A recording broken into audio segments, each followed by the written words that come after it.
Kisah Karomah Dua Wali, di Sungai Pandi Ambunten.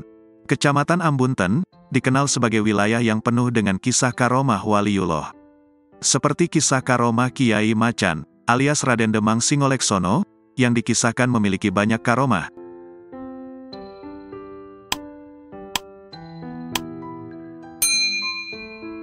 Salah satunya ialah, ketika ada warga kemalingan, cukup dengan menabuh kentongan kecil, maka, saat itu juga si maling menyerahkan diri, sekaligus membawa kembali barang curiannya. Kiai Macan, juga dikenal dengan karomahnya, yang menaiki pesapean papa atau pelepah pisang yang biasa dibuat sapi-sapian oleh anak kecil, sembari terbang. Saat mengambil panji-panji keraton Sumenep yang dibawa ke Blambangan, pulangnya, beliau naik mondung seorang diri, kata Nyai Hajah Munifah. Salah satu keturunan Kiai Macan, di desa Ambunten Timur, pada Media Center. Tak hanya kisah kekeramatan Kiai Macan, ada lagi kisah karomah dua wali di Ambunten, yang konon masih bisa terlihat hingga saat ini, pada orang-orang tertentu. Yaitu, kisah karomah dua wali, di Sungai Pandi Ambunten Tengah.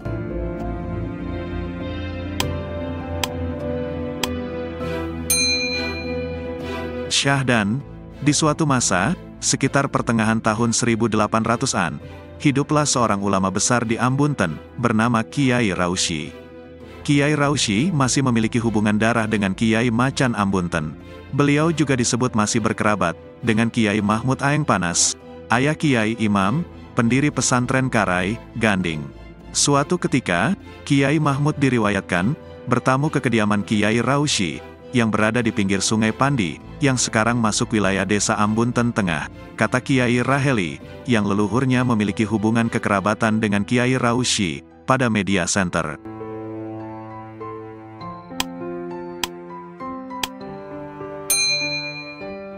Sesampainya di kediaman, Kiai Raushi, Kiai Mahmud berkata pada Kiai Raushi, bahwa dirinya ingin makan ikan laut. Lalu, Kiai Raushi bergegas mengambil jaring, yang biasa digunakan para nelayan dan menghamparkannya ke halaman rumah beliau. Seketika, atas izin Allah, jaring dipenuhi oleh ikan-ikan laut yang masih hidup, dan menggelepar di jaring tersebut. Akhirnya, dimasaklah ikan-ikan tersebut, oleh Kiai Raushi, dan dihidangkan kepada Kiai Mahmud. Cerita Kiai Raheli, setelah selesai makan, Kiai Raushi seperti yang ditirukan Kiai Raheli, berkata pada Kiai Mahmud, "Sekarang giliranmu, saudaraku."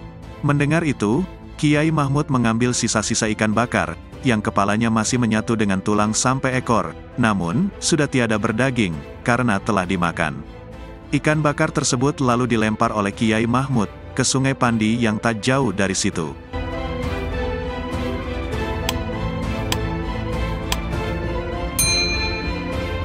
Ajaib, ikan yang tak berdaging itu atas izin Allah hidup, dan berenang-renang di sungai.